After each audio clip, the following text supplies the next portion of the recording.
Número 17.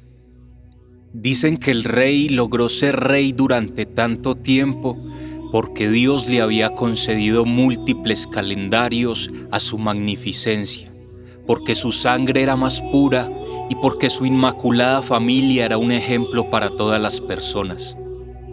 Lo que no mencionaban era que a su servicio estaban las mejores curanderas, los mejores cocineros y las mejores condiciones para vivir.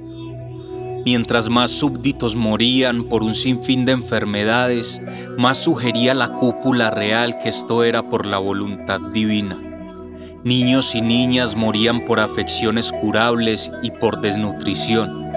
Muchas familias perdían a sus integrantes buscando la medicina correcta, y quienes lograron llegar a la vejez comenzaron a divagar por el reino como famélicos fantasmas.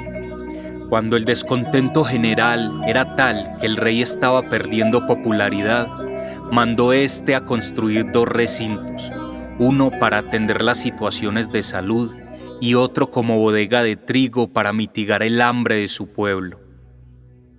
La gente agradeció tan noble gesto y dejó de manifestarse. Con el pasar de los días, 2 hileras interminables atravesaban todo el poblado esperando la atención o un poco de comida. Las acciones del rey y su cúpula eran insuficientes. La miseria se multiplicó y el descontento volvió. El rey enfrentaba una encrucijada. Si compartía sus curanderas, sus alimentos y sus comodidades al pueblo, las personas iban a estar tan lúcidas y saludables como él. ¿A qué rey podrían admirar e idolatrar? El monarca mandó a construir circos, coliseos y tabernas.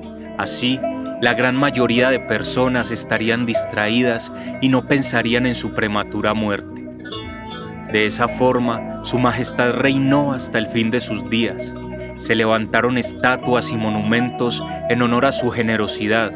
Fue llamado el rey del pueblo, el alma caritativa, el embajador de las sonrisas.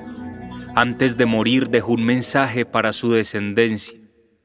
El reino que perdura es aquel que decide cuánto se vive y cuándo se muere. El mensaje: